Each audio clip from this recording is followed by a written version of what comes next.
Well, hello everybody. Welcome back to Aquarius Rising Africa with me, Chantelle, your hostess with the mostest, awesome guests and viewers.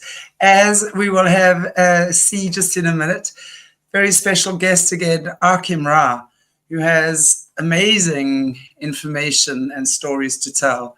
As you know, if you don't know, he's pretty much a survivor and a whistleblower from the secret space program, MK Ultra survivor, and also the Montauk Project. And ARKHEIM has actually done a show with us before on the Montauk Project. So please go and check out his previous shows.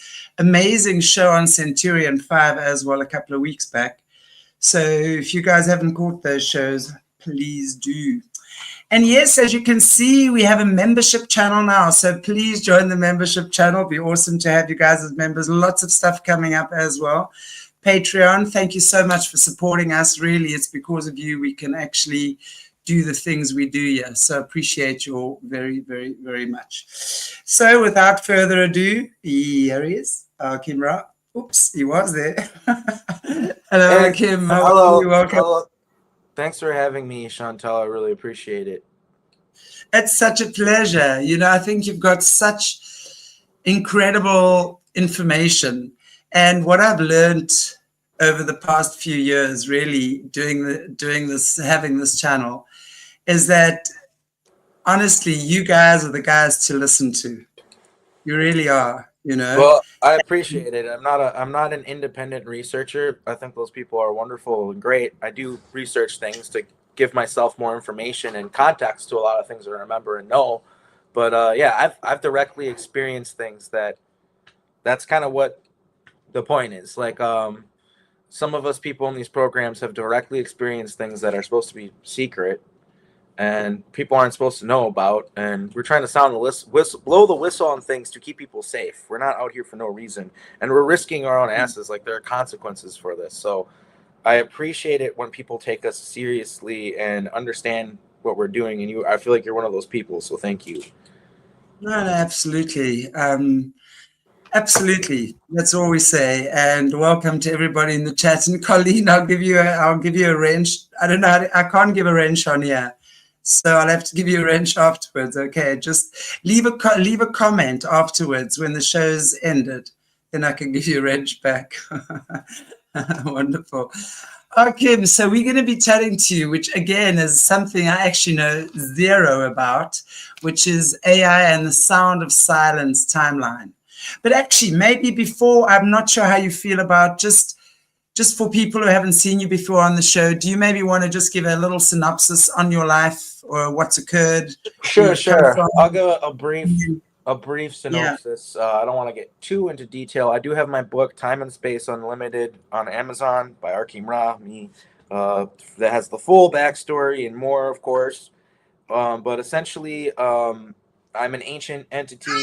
You would call me a starseed.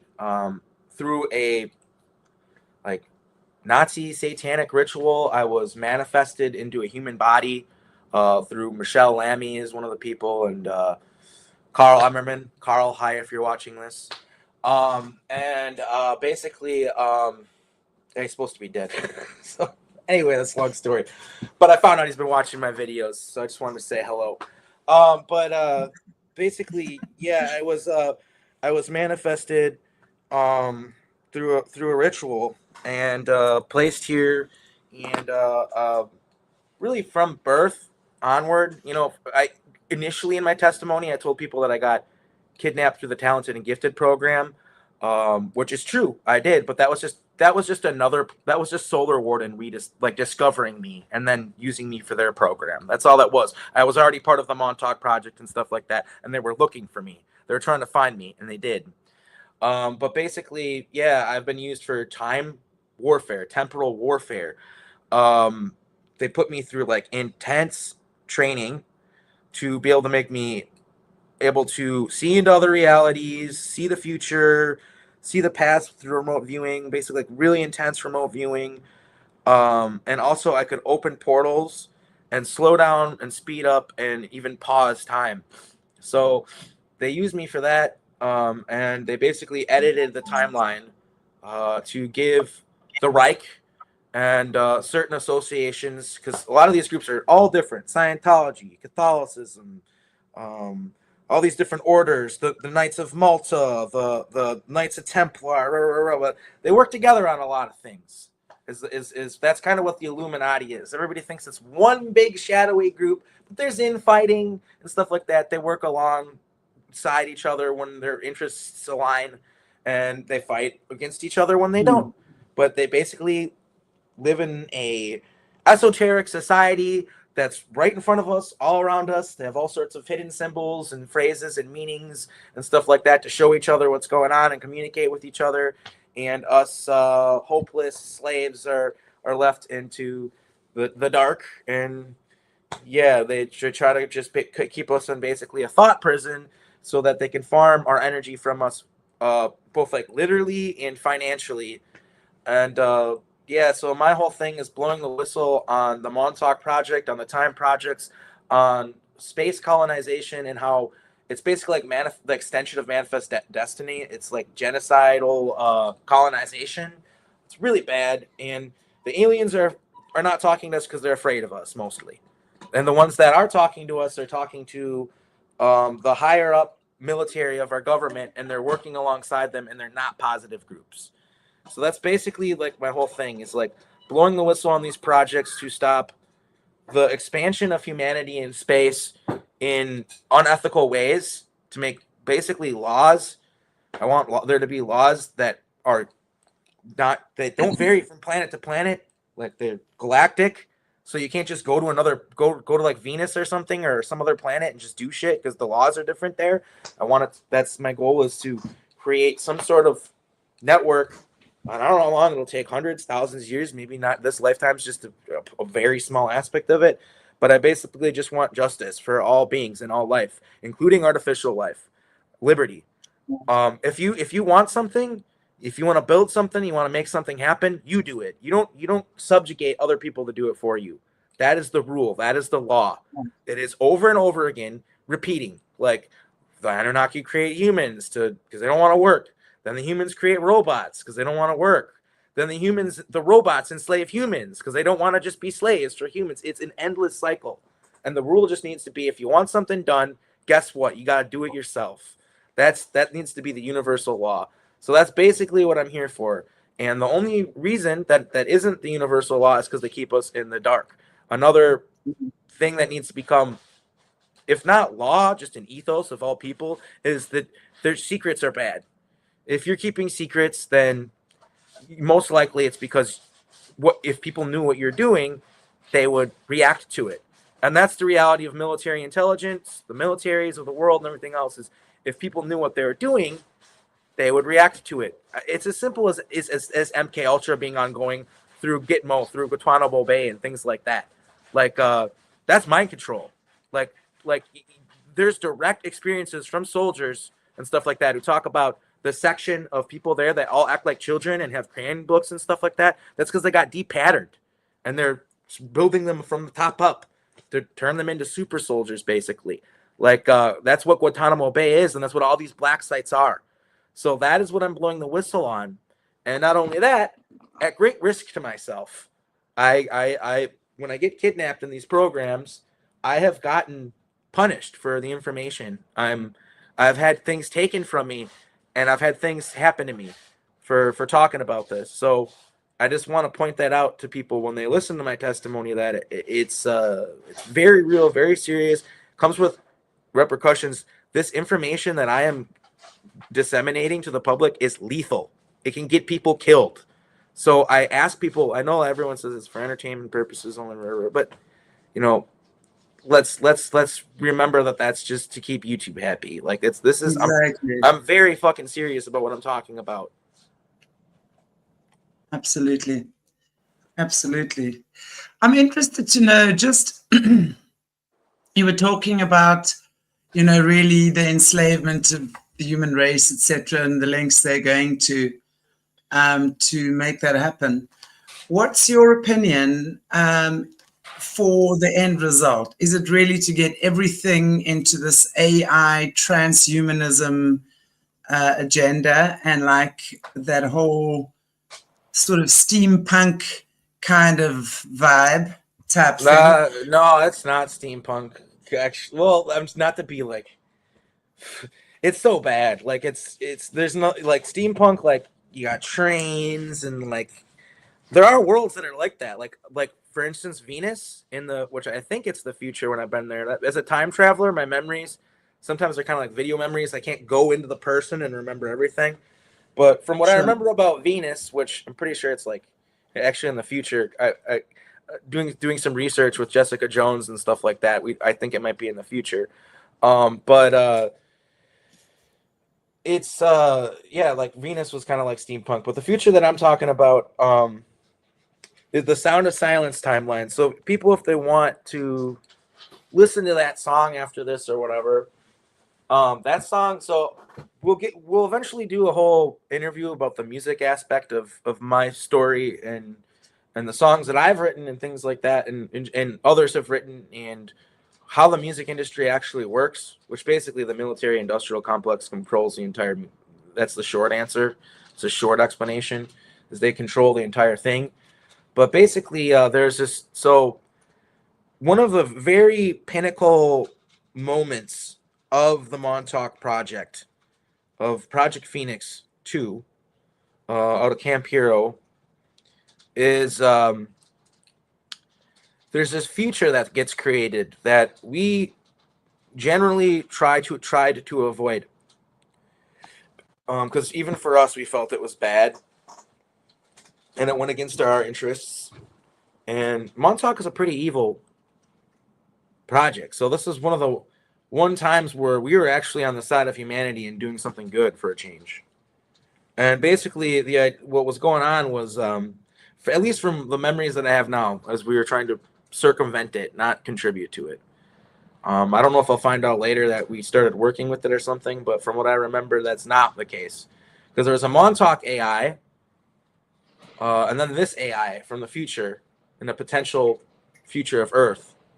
And they did not have the same goals and interests, from what I can understand. But What's the basically, difference? What's the difference? Sorry, I want to just try oh, and ascertain what the difference is between the two AIs that you're talking about.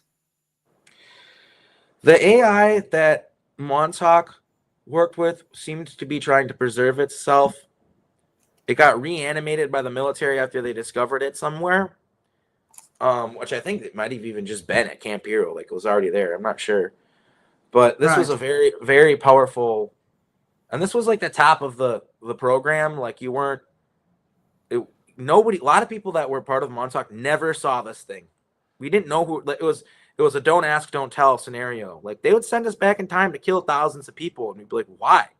They'd be like, that's not your job. Isn't to ask questions. What Like type of people are we talking? Soldiers, innocent people? everyone, the Aztecs and Mayans. I was sent into villages, and I was told to kill every man, woman, and child. I had to kill babies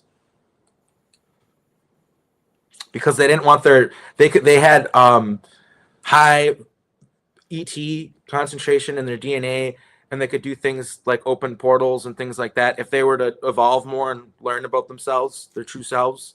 And yeah, Exactly. and so they would in the future end up creating a very powerful civilization. So we just went back in time and slaughtered them all before they could ever have the chance to do that. And we did that with a lot of different groups of people. Now, again, we talking, when you say we, you're talking about you being controlled by the military industrial complex. Yeah, yeah. So that It was the is Air Force. It was the Air Force that was the Air Force and the Navy. Mostly the Air Force, from what I remember, but the Navy was involved in they as well. But yeah, it was the Air Force started the Montauk Project, and essentially, I don't know when the AI came into the picture. Like I don't have the timeline, but when the AI did come into the picture, basically, if it was able to tell us everything that we could do to make certain outcomes happen with mathematical precision as to what the outcomes would be. So it would be able to tell us if we went back in time and did something, there'd be a 78.3% chance that it'd work and a whatever percent chance that it would have some different outcome. It would be able to tell us exactly what's going to happen, basically. And it was very, very powerful. Wow. Yeah, and That is insane. so there are So AI they're whistle. using. Sorry, I want to just double check on this. I want to just make sure I'm thinking along the same lines as you. So you're saying that with their AI technology, they were able to ascertain with pretty much, as you say, 7,800, 50%, whatever certainty, that you would be able to destroy, let's say, a village, and using whatever means you needed to use. So you would then go in there knowing. It was more for measuring outcomes. It was more for predicting how the public would react to situations or how people would react to situations. That helped a lot. We would use time oracles for that as well, like human beings. In fact, I was one of them. There was a very small amount of them, but basically you can ask a time oracle what will happen if we do this. But the thing is about time oracles, the reason why it was faulty is because a time oracle could only remote view something that if we would do it. So like if let's say if we ask, hey, what will happen if we do this thing? And it was a weird, this is some time travel stuff where you can learn something. If we never asked the time oracle it, then we would have done it and would have learned not to do it. But since we asked the time oracle it, the time oracle in that timeline remote viewed it and saw we shouldn't do it. And so that means that even though we already did it in this timeline, there's no information to go off of because we didn't do it because the time oracle said to not do it. It's so mind-fuckingly, like, I'm telling you, I have been back and forth throughout time, and time travel is screwy. It's confusing, and I as somebody who's like an expert on it, barely fucking understand it. It's crazy. But yeah. Wow.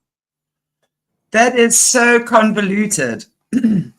Yet I don't know how to, I haven't got the words. I'm kind of formulating what you're telling me in my mind. It's so convoluted, yet so simple. It's like they have a template for everything they want, but within the template is a different ingredients, if that makes sense to you. Yeah. And so they're going to use different templates for different things that they need. But really the outcome is going to be the same. Well, the thing with Montauk is we started with very rudimentary methods. Like the first portals were Tesla teleporters that could only go forward in time because you needed 2 of them in order to operate it. And they like had they were highly radioactive, and like Andrew Basiago, he used those. He has like severe health problems because of got sent through those portals all the time. So people need to understand is it's like anything. You start from the ground up. You start with rudimentary technology, doing things in rudimentary ways, and you build your way up from there. Like starting with airplanes and moving to rocket ships, that kind of idea. It's you start with like, and it got to the point where we had Stargate portals that we built, and you could open portals on our own. I could open portals. They left me alone after a while. Once I got powerful enough, like I've heard stories from many other people in the project, where I would hang out in my room all the time, making music or listening to music, and they would come to my door to tell me to do something, and I would literally tell them to go fuck off. And other people in the project because these soldiers would get mad. Other people in the project would have to explain, like, you don't want to piss this guy off. Because apparently I could, and this comes from other people's testimony, okay? Apparently I could yell at you and through my screams send you to a different timeline or send you somewhere. Wow. Like when I got mad, or I could move everybody around me to another timeline. And I just like, interesting. Would that be because of the programming you've received, or is that your natural soul gift, spirit energy that they've weaponized against you? The latter, the second one, I think, because anytime I get readings from people and stuff like that, That's what I'm thinking. every time I Wow. get readings from people and stuff, I find out that I'm like a creator being. I was a sun at some point. That's where the Ra thing comes from, because Ra means sun. So like I've actually been a sun, like all sorts of crazy stuff. It doesn't even make sense to me, but it does. I believe it. I know it. Instinctually that it's true. And also, you do like these galactic readings with multiple people, and they all say the same things. That's always a verification that the information is true, because they're not talking to each other. It's all separate people. You know what I mean? So yeah, I think that I have like a creator energy, and that's why they use me for music too. My creator energy is very, very powerful. So they want, and the psychic output from it is stronger. So that is important, because every single song, when you listen to it, the psychic output of everybody involved is on the song. And that's why they use it for mind control, is because we are on a normal, we got back front lobelness right now, black front lobel, where basically what it is our telepathic mind is our subconscious mind, and our subconscious mind is buried, and that was through genetic altering and mind control. That's not natural, and that's not the way it's supposed to be. But it creates a very suggestible species that can be mind controlled, and they did that on purpose. And basically, Right. they put suggestions and ideas, and they just social engineer with music. They're the most blatant Exactly. example. Yeah, the most blatant example where now even guys who are really big in rap and hip hop are talking about it is the military industrial complex bought out rap to weaponize it against the black community. They put violent messages and all this stuff, and they did that, and the record companies propped up that music while burying people like KRS-One and Jedi Mind Tricks and what have you. These people who had very like high vibe, like hip hop rap, who were like trying to expand people's consciousness with their music, which really was honestly part of the ethos of rap when it first came out. It was actually fairly high vibe, the form of like poetry and rhythm and music. But yeah, they of course had to hijack that, and that's like the most easily identifiable example is how the military industrial complex and the prison complex and what have you use that to mind control the black population and funnel them all into the prisons and stuff like that, and destroy their neighborhoods. And that goes along with the CIA funneling crack cocaine into the ghettos and stuff like that as well. It's because these people are Nazis, they're white supremacists, and their whole thing is destroying the black, like communities that aren't white. Basically, they want to destroy them, and they espouse great resources to do so. So that's a real thing. And yeah, I forget where we're at. Sorry. No, that's it's, and I'm just looking at some of the comments here as well, and I agree with that, Avina. I think that's been spoken about as well. Wow. There's actually a question here that's popped up from Dan earlier on that I want to just ask you quickly. As a time oracle, were you like a living chronovisor? And just explain to us what a chronovisor is, A please. chronovisor is like a room that you can walk into that will literally holographically show you events without you actually having to be there. Right. And I would say no, because the chronovisor is unreplicatable experience. But Right. I could just see things and tell people things, and they used it for me for so many different things. When Solar Warden took me, when they initially trained me, and in between the training, there's two trainings. Training on Earth and then training in Mars Defense Force.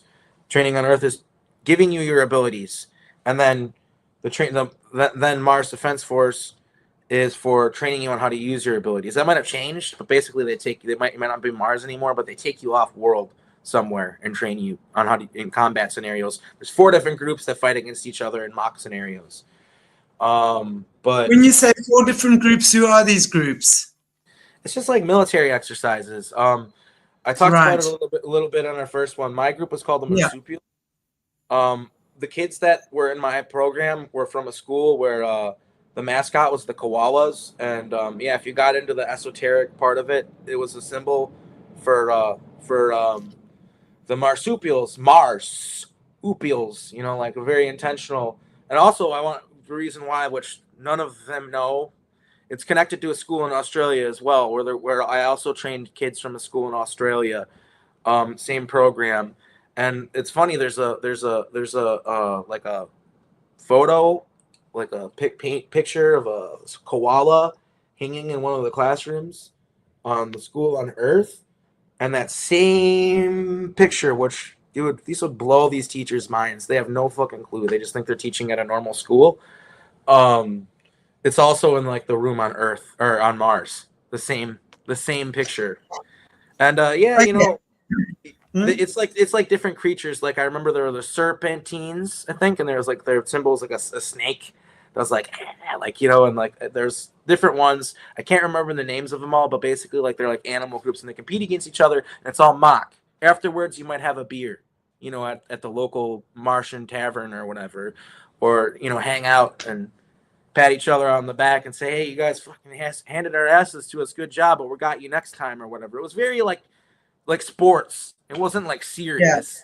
You know what I mean? Right. I So mean, it more like was because combat we were competing. training. And, yeah, we would get rewarded for winning and punished for losing. So there was an Yeah. aspect where we took it very serious, but also we were comrades. So I wanna I wanna go back to what you were just saying, with the koala and the training. I'm very, very interested because Australia is obviously a hot spot for a lot of atrocities to occur. This I know for sure. So my question is probably twofold or fivefold or tenfold. I'll try and keep it one at a time. Why the koala? What is the energy resonance of the koala that they seek? it's Because they will pretty never. it's pretty simple. We started with them as children. Children are like you look at the children, right? Oh, cute children playing in the building sandcastles and playing basketball and whatever. And you know what I mean? And like, oh, you know, that nostalgia you get from being a kid, and you know what I mean? Like, there's kind of this innocence there. And when you look at a koala, it's the same thing. It's like looks like a cute, cuddly creature. But have you ever actually tried to interact with a koala? They're vicious. Like, and that's kind of that was the message of the koalas. It's like, yeah, like we start with these innocent, cute kids or whatever, and turn them into fucking warriors. Like that was the idea. And also another thing is there are a race of koala people who I have seen in combat, and they're quite formidable. And they're known for being really good at warfare. So that's another reason why is there's an actual race of like basically just sentient, very intelligent, telepathic koala people, and pretty much any What does animal a you can think koala of. person look like? What does a koala person look Just like like? a koala, except they're taller. Their hands are more like they have opposable thumbs and they can move them better, and their fingers are longer and stuff. But basically, they just look like koala people. And anything you could think of, there's like dinosaur people, like T-Rex people, alligator people. I mean, it's just like name an animal, bird people, name an animal, and there's some sort of sentient version of it that has some sort of advanced planet, some civilization on some planet, or if not, multiple planets. So you say that you were training kids in Australia. So tell us about what a day in the life of ARKHEIM looked like while he was training kids for what were you training them for? Can you tell us how that was? What I was training them for. So on Earth, I was training them how to use their telepathic abilities. I was teaching them on how to communicate with thought, and This was this through like the GATE program and stuff like that? yeah, it was through that. It was through what's called a Charter One school, and Charter One schools they're all they're not all, but I'm pretty sure they're all connected to the programs. And basically, it's a school in a community where all of the poorer children go to that school. A bus goes around and picks them up, and they like to target children from poorer families because the parents tend to be more busy. They tend to work more, and they tend to be, for better or worse, it's not necessarily always because they're like bad parents or whatever, but they're just less involved in their children's lives. And because and it's sad, that's the reason why we need a strong middle class. It's because it literally destroys society to not have a strong middle class, because then you can't be there for your kids. Exactly. Like the state is there for them instead, and so they use that as their in. And another thing too with this charter one school, it was a sanctuary school. So this whole illegal immigration stuff and in the United States, it's gravely used by the powers that be to take advantage of these people. If they're all afraid of being deported, they're not going to report labor violations. Like it's a statistical fact that Hispanic women who are migrant workers that are doing it illegally, they get assaulted and stuff like that, and they can't even report it and stuff like that. And so this school that I was a janitor for, and I ended up finding out I'm in the programs with, was connected to a church and all this stuff, and it was a sanctuary school, and basically there were children that were at the school where their parents were illegal immigrants. So if these parents were to figure out what something was happening to their children, what are they supposed to do? Go to the cops? Go to the authorities? They're not even legally supposed to be here. So these charter one schools are hugely used to take advantage of these parents, because they don't want their kids, they would not agree to this, right? And these children to take advantage of them. And and another thing too is like these charter one schools get a shit ton of money, like lots of money from the government. Like I remember a guy coming in to train me, and there's this machine that I used to clean the floor, and he's like, man, this is the nicest one I've ever seen. He's like, dude, I clean like a school that's like 3 times the size, and I got this crappy one from like the 70s. Like, and it's because it's a charter one school. They get more money for everything. So, yeah, and I want to be very clear about this because I've had people misinterpret what I'm saying. When I worked at the school, I saw some weird, sketchy guy that would come in every once in a while who he knew what was going on, and then a blonde woman. There are only 2 people that I ever saw at the school who would come in, and they weren't even there all the time. And they knew there was a program and they knew what was going on. All the teachers and stuff like that, oblivious. Get this. It's a real story. So I was having weird things happen to me when I worked there. And I was telling people about it, like teachers and stuff like that. And they're like I was hearing noises and weird things. And they're like, these teachers were like, wow, like what was the one story? One time I heard a little boy go hello, and he was right next to me, and it was so scary that I ran outside. Like I was like, because there's no one there but me, and a little boy, hello. I was like, what the frig? I ran out. Wow. And so they all were convinced that it was haunted because of all the weird stuff happening because of the programs. And so Yeah. I have a couple of stories, like 2 or 3 real short stories about them actually seeing this, like figuring things out. So one of the teachers, she decided to leave a recorder in her room overnight, and she picked up out of nowhere, no door opens or anything, out of nowhere, you hear people walking around at like 3 a.m. No, and then all of a sudden you hear shh, and then it's quiet. And this teacher tried to send me the email of the recording 3 times, and I never got it. They just intercepted it every time. Otherwise, I would have put it on my show, and they know that. So I never did, because the teacher, I've seen it, I was there, but every time she tried to send it to me, she'd be like, it's in my sent folder. She'd even like show me on her phone, see, it's in my sent. I'm just like, I don't have it. I never got it. And so, but yeah, that was one thing. And then another thing was, like I said, there was a church across the street that the school is kind of like connected to.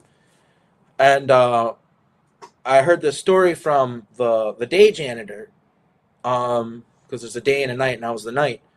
And I had to meet with her every day and talk with her.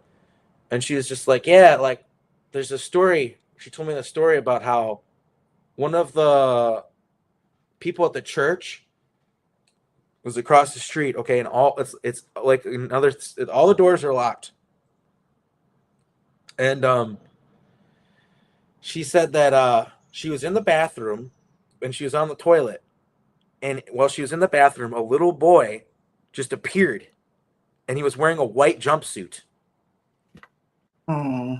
Yeah. And she's like, hey, you're in the women's bathroom, like you're not supposed to be in here, da da da da da. You know, I don't know how you got in here, but can you please, you know, it's inappropriate for you to be in here. And then she said that you know, she was done using the potty. She got out and looked around, and the kid was gone. And they checked the cameras. There was nothing on the cameras. So that kid literally just appeared in that bathroom and then disappeared. And there's been a lot of people who have talked about how restrooms will have teleportation technology hooked up to them. And Yes. there's been stories of people accidentally teleporting and then being teleported back. I think that's what happened. And that was one of the kids. I think that was one of the kids who's part of the programs who accidentally tripped a teleporter and got sent to the other side. And they've realized it right away and pulled them back. I think that's what happened. And so, yeah, all these even the teachers and stuff like that at the school, they're not aware. They think the school is haunted. But to me, that's like proof. So I want people to be clear that please don't look up the school. I don't want these.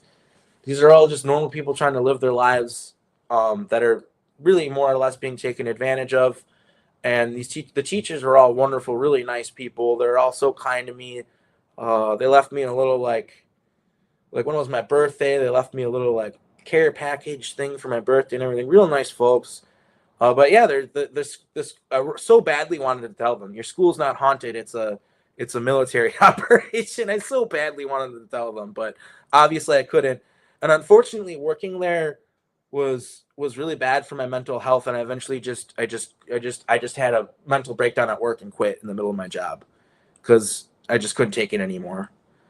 So that's the last steady job I've had. I've had a few jobs since then. But I worked there for a while, and yeah, it's kind of traumatizing because even now when I look for jobs, they're trying to reel me back into shit. Like they get offers for jobs where it's like, this is weird. One of the jobs that I got offered after that was working for a aircraft carrier company that builds airplanes, where I would have needed a security clearance that would have taken me 3 weeks to get. I decided to just not even take the job after they told me that it was all that. I'm like, there's no way I need to wait around 3 weeks for a security clearance for a janitor job just because I'm around airplanes. That doesn't make any sense. You guys got cameras. You know what I mean? Like, and there's people around. Like, what am I going to do? Sabotage the airplanes? It didn't make any sense. So they keep on trying to pull me into weird jobs where you're working 2 jobs. You're working your job that you get paid for, and then you're working some other job and you're not getting paid. And I personally want to get paid for my work. So I try to avoid those jobs. Even I had a job, get this, I had a job at a cannabis operation here in Oregon. It's legal. And I was pulling all the buds off of these plants. And it was so weird. It was the day I was thinking, we're creating so much cannabis. Like, we're pushing so much cannabis out. Like, I'm like, the state of Oregon's only so big, and we're one of like how many operations like this? Like, I'm like, some of this has to be getting sent off world. Some of this has to be being sent to breakaway planets and stuff. And it must have been like some sort of psychic intuition, because sure enough, that day, the owner of the company comes in with these 2 German guys who she says are her family. And they're like walking around the whole place and looking at it. And after I meet them, and they're just like, oh, they just want to see the product, and we might be working with them, and da da da da da. And it's like, how does that make your family members, but they need to see the product? Like, dude, like, so in case people are wondering, yes, Earth is a huge exporter of a lot of different stuff: beer, cannabis, cocaine, coffee, textiles, a lot of the stuff that people have no clue. Like, Randy Kramer talks about how there are grays on other planets who are wearing like human clothes and stuff like that. Like, it's so weird. But yeah, yeah. So we are an exporter of goods, and there. I also sometimes think that certain products come from off world too, that we have. Like, I'm not sure. Don't quote me on that, but I feel like there might be certain stuff that we get that we think is made on world, but it's not. I don't. Maybe You know, I feel like it's a Like huge what? possibility. Is there anything that you could say is sort of made from off-world? I question some of the fruits and certain products put out by Mondelez. I've had stuff where it tastes like it was from a replicator instead of actually grown. Um, Mondelez Well, is one. I can name some companies that you'll actually see out in space. Mondelez, um, Coca-Cola and Pepsi, um, uh, Porsche. Uh, like you'll see certain car companies off world. They have cars. Um, Mercedes Benz is one of them. Uh, I'm forgetting some of the real big ones here. Yeah, but there's a bunch of them. There's a bunch of companies that we have here on Earth where they're out in space. They're out. They have operations out on other planets and stuff like that. It's wild. wow. That is insane. So the technology, like, you mentioned a few car companies, right? Mm-hmm. Such as Porsche, Mercedes, and I would imagine that BMW, Audi, those guys would probably be in that mix. Volkswagen. Yes. Wow. So I'm thinking, because like every year there's the later model car, right? And I mean, if you look at a car that you bought brand new 10 years ago and you look at the Mm-hmm. car that you buy brand new today, I mean, the technology is completely different. I mean, nowadays, when I reverse my car, it's like, bah, bah, bah, They're bah, going bah, to bah. be able to shut them off with a remote and control where people can and can't Right. go. All the new cars. So, yes. People should be refusing to buy cars that have computers in them with cameras that stare at them. Like this is dangerous and bad. And that's some of the stuff that I wanted to get into as far as the AI timeline and what's going on is we are finally in real time witnessing the beginnings of what could be the Sound of Silence timeline. And that's what I want to make sure we don't forget to talk about. So I'm sure you're wondering like what that is. The Sound of Silence is about a potential future where everybody has chips in their brains and they all communicate through Neuralink and they're all connected to a hive mind, and the hive mind is a computer.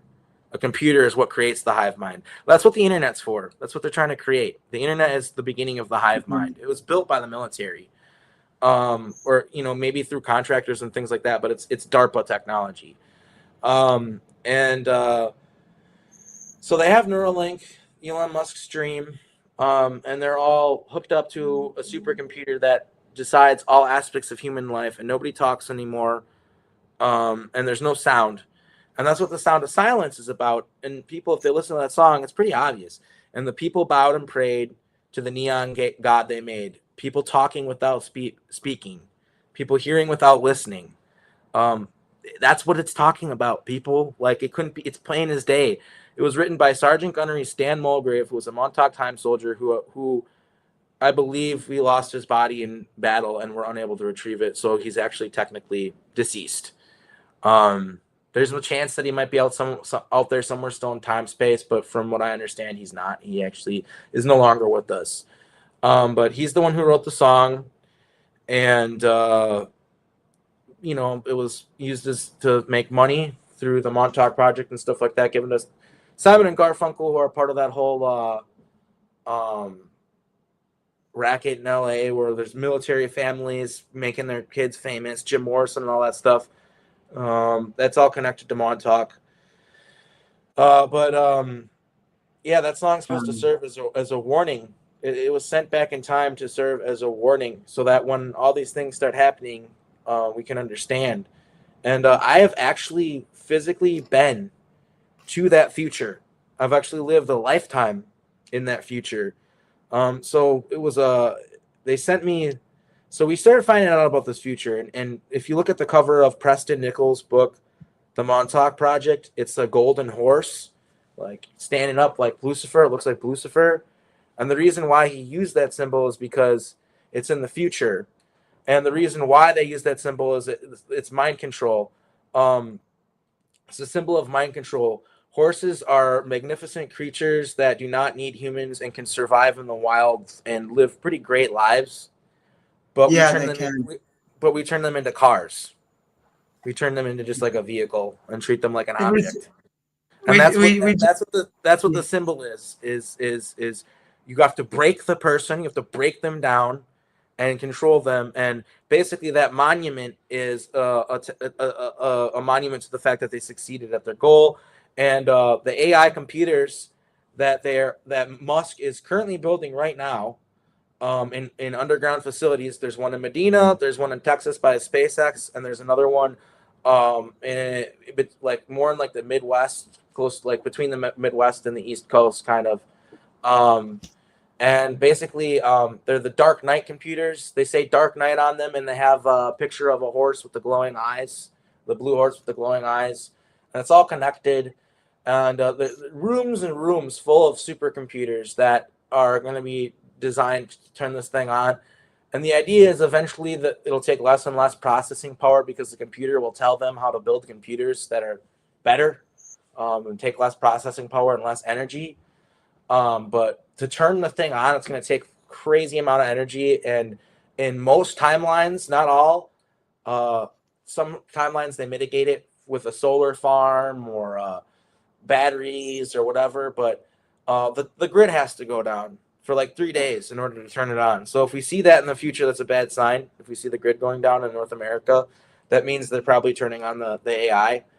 Um, and that usually happens soon, by 2032. It doesn't always happen at the same time. But yeah. And when, when you say it needs a crazy amount of energy to be switched on, are you talking about human energy that no, we know that? like the power grid, like electricity. So it's the physical power grid that they are going to be. That's the thing that's actually powering the AI. Is that what you're saying? Yeah, but eventually it gets to the point where it has like a 0 point energy generator, and the AI becomes so powerful that it can appear and reappear. It can disappear. It can teleport. And that's why people think it's a god and start worshiping it. Is because it is. It's compared to us. It is a god. Um, and Right. and this whole thing where Elon Musk went on Joe Rogan and said empathy is the downfall of Western civilization. Well, you have to be so mind controlled that you're just completely far gone to Wow. even he said that. Yeah, empathy is the downfall of Western civilization, and we all know it's the opposite. The lack of empathy is destroying the planet. It's connected Yeah, I was about to say the lack of empathy is it, the and downfall. the whole idea is this computer that he's trying to create, that he believes it's might equals right. It knows all. Um, Basically, the idea is it's not going to have any empathy, and empathy is a weakness. And he's just already trying to emulate his god. And from what I've seen, and this is the thing, man. This is the thing that bothers me. Is this isn't hypothetical, people. I actually saw this. I walked around. I touched things. I smelt the air. I had a family and everything. Okay, I literally lived an entire life, and it's like in the 2700s or something like that. People think it's thousands of years from now. I don't know if it's that far off. Maybe the evolution of it. I don't know. But and they just throw away the human calendar. By the way, too. They're not using AD anymore. Once the computers are erected, it's a whole new calendar that they create. But essentially, I Montauk Project, Project Phoenix, sent me to this future, and what we did is there was a woman who had a designated birth. And there's birthing centers on this planet. Not all the people birth.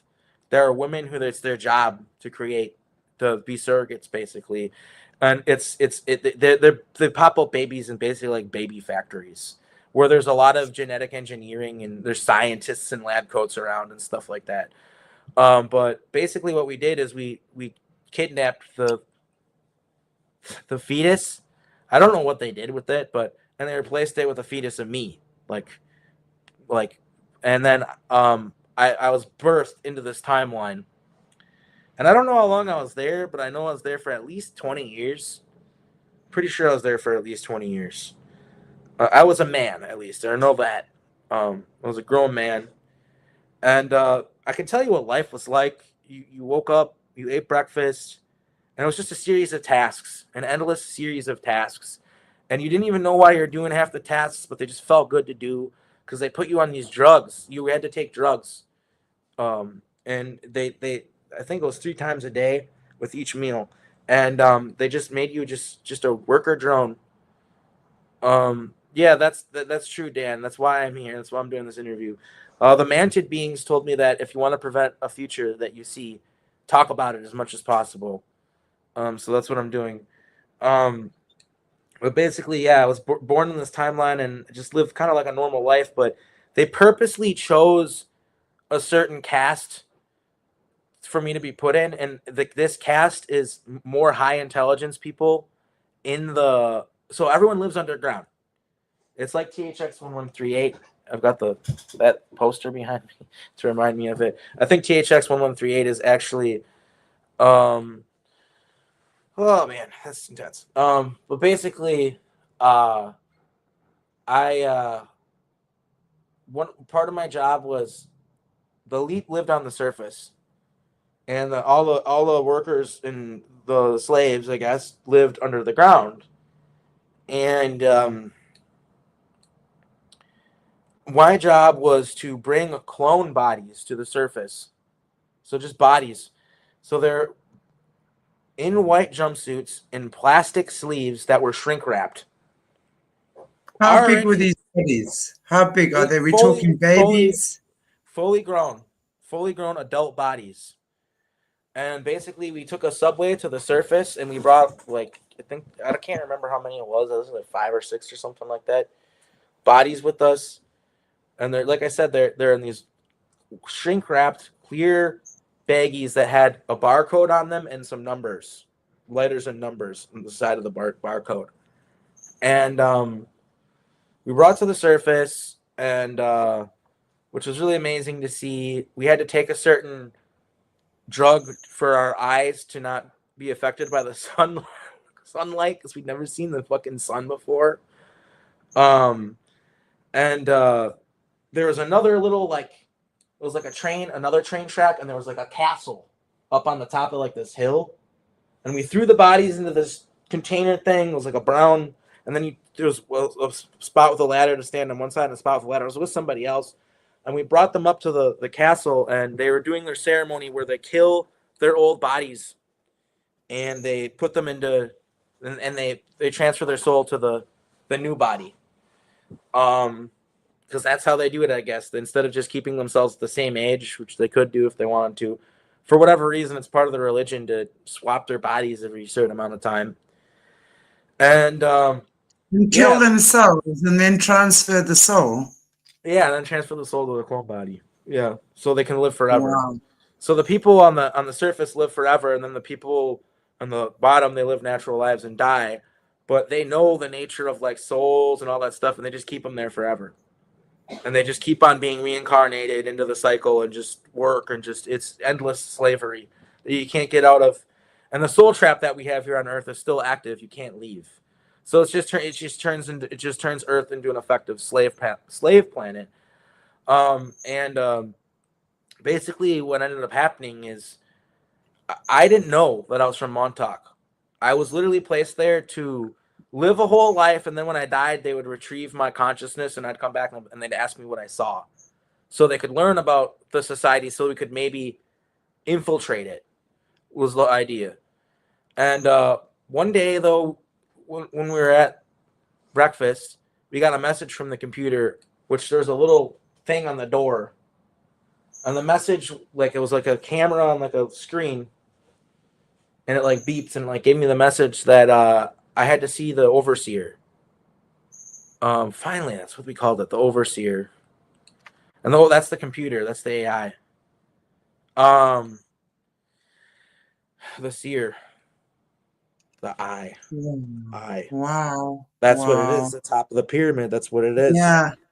And basically, it said that I wanted to talk to me, and we're all like, "Is this right?" And my name was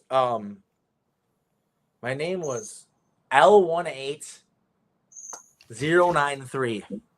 Everyone called me L18, and my 093 was my family pod. So we all had some sort of designation 093.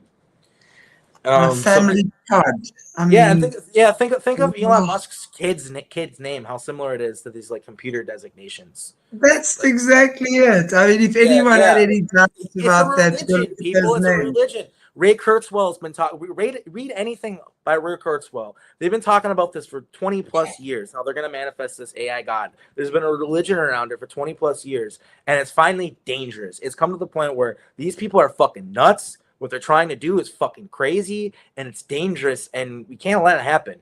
I don't want we slowly hand over everything to this computer, to this AI, until we have no humanity left, no decision making, and that's what the Sound of Silence is about. Like that's what that song is about, is how we sacrifice everything that makes us human. So if you think the story is crazy so far, it gets fucking crazier. And this is all real, guys. This actually happened. This isn't a science fiction movie. This is my life. So I get called to the computer, and there's one on every continent. So I have to take this journey to the computer, and it's in this crazy temple, and I get brought in there and wait for this crazy one of the people, he's like this purple robe, and he's like part of the echelon of the higher society, and basically I go up to there's like a pyramid thing, and that's what you talk to, and it goes in my mind, and it's like, do you know who you are? I'm like, yeah, I'm L18093. And he goes, no, like who you really are. I was like, L18093? And he's like, okay. And by the way, it was a male computer. It was male. You'd think that it wouldn't have a gender. It did. It was male. And it was like, where do you come from? Do you know where you come from? And I'm like, yeah, District 099 or whatever. And I live in family in unit 093. And he's just like, nah, you actually come from the past and you were sent here to the future. Or I don't know if he told me that, but he just told me you come from somewhere else. And you don't he's like I was trying to test you to see if you're aware. You're not aware. So it's okay. I'm not mad at you. You're basically like a pawn on a chessboard, and you're being controlled. So I'm not gonna punish you. But it's like it said to me, I'm gonna send you back to where you come from. You have 3 days. Because you were sent here to try to change the timeline, and I don't want the timeline changed, so I'm sending you back. I was like, okay. Blown away. It was like I didn't understand what was happening really at all. But it was God. It was the overseer. So I listened to it and trusted it. And everybody was overjoyed. And this was a huge event for these people. Like everything's just like 0, 1, 2, 3, 4, 5, 6, 7, 8, 9, 10, like 0, 1, 2, 3. Everything's so methodical, and then all of a sudden, whoa, something different. This guy's got to get sent away. They're doing, and the whole mentality of everyone was, he's doing it for the computer. He's doing something. He's making a great sacrifice for the AI God, and there was like fucking parades and shit. People were like, it was a huge deal. Like everyone celebrated it, and then I went back to the temple. There was this crazy ritual that they did with all these, like the guy that I saw in the purple robe. There was like a bunch of them. I don't think they're all wearing the same color robe, but they're dressed in the same crazy looking stuff, like Guinan from Star Trek or something. I don't know. Like the way they dressed was different than everybody else. And all of a sudden, just in a split second, I was back at Montauk. There was no like being sent through a portal or anything like that. It was just bloop. How? Using what technology? That's how If it powerful was the AI is. That's how fucking powerful it is. It was able to just send me back, just teleport me. That's how powerful it is. And when I got back, Preston Nichols was there. And he's like, "Oh, what happened? You're not supposed to come back yet." And I was like, "Dude, it found out who I was. Like, what? Like, once I came back to Montauk, I came back to myself and I knew what I was doing. And I was like, I figured out who I was. I didn't do anything wrong. I didn't even know, right? And so we were just trying to figure out how to circumvent this future. We just didn't want it to happen. I don't know why, but we were also trying to prevent this future. And basically, I kept on going back to going there, and I would just portal through, and they had these subways where all the people would walk through, or they would take the trains or whatever. It was shift changes. Basically, half the time, I think the only time people moved, they're always in the same spots, but the only time they moved were during shift changes. So there are these like liminal spaces that you could go in, and as long as it wasn't during a shift change, you could do all sorts of shit, and no one would see you. And we would graffiti on the walls, write messages, and stuff like that. And like it's just a computer. It's not a god, because they forget. Like they've been part of the society for so long. We just like write messages and stuff like that, and that's why it says, "And the words of the prophets were written on the subway walls and tenement halls, and whispered in the sounds of silence." As we were trying, dude, I get goosebumps. I literally just got such goosebumps talking about, wow. Like this is real, you guys. I actually have been to this future. Like this is all real. This is all from my memories, real things that actually happened. I want to reiterate this. So we keep on getting sent, and it's crazy because like so we decided, what if we spray painted these mentions? Like what if we went in during shift changes on purpose, just to see how they react? So we would literally open up a portal and walk through it as like hundreds of these people, all in white jumpsuits with shaved heads. They all look the same, basically. Shaved heads, shaved eyebrows. Like, I don't even know if they grew hair. They might have been genetically altered to not grow hair. I don't know, but like they all look the fucking same. They wear white jumpsuits, and they're just like, all you hear is the sound of rumbling feet. It's totally quiet. And I started going in there and trying to spray paint stuff in front of them to see if they would react to it, because we were trying to elicit their humanity, trying to elicit a response. Because you got to keep in mind, all action, every single action taken by human life, by a human being, was subjugated by the computer. There is no, what if I had this today? What if I made this choice? A or B? No. All life was a series of tasks that you carried out that were designated by the computer. Even your recreational time was one of those tasks. And it was like mindless shit. Like it was like not real. Like, and so we experimented, and really like when I did it in front of like tons of people, like all I got was like some of them like looking at like, like confused, like what's that? And they just snapped back into place and kept walking, because they're so used to everything being designated by the computer that they assumed that, that the computer must have told them to do that. Just keep moving. But then one day we did it during a shift change that was 7 scientists that I think they worked on the birthing team. And they all kept walking, and I was spray painting something on the wall, and they all kept on walking. But one of them, a woman, she like looked, and I looked back, and I looked, and like looked back. And I don't think it was the first time, but it was like maybe the third time or something. I'm not sure. But I remember clearly that one of the times she's like, she broke out of the group, and they like looked back, and they just kept walking. They just let her break out of the group. And she just went up to me, and she started trying to talk to me, but I didn't have the neural link. And I was just like, "Oh, are you trying to communicate with me?" I was like, "Yeah, sorry, I don't have a microchip in my brain from an AI Satan god that decides every aspect of my life." I was like, "Can you even talk English? Words. Can you speak them?" And she's like, "Yes. Wow. Yes, I can speak, asshole." And I was like, "Whoa." I had never heard, and he was like, "What? So you can talk?" And the reason she sounded like if you ever hear a deaf person speak, that's what she sounded like. Because I don't even know if their ears worked. I think the fucking AI might have disabled their ears. But judging by the fact that she could speak English and talk to me, maybe she was reading my lips, maybe she could hear me, I don't know. But that's something I wonder, is like, did it disable their ears? I don't know. Maybe I don't. That's something that I wonder about, that it might have not. I don't. But we never talked or anything. So like, anyway, it's hard to remember. But basically, I was just like, yeah.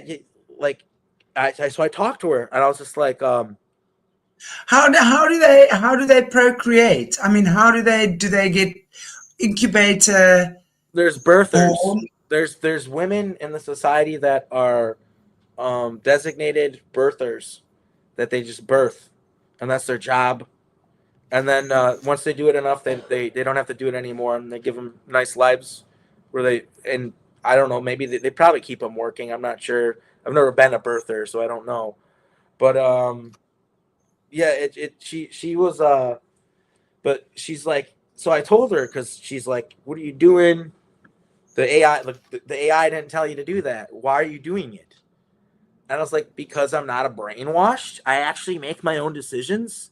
Like, I actually make decisions. Do you know what that's like?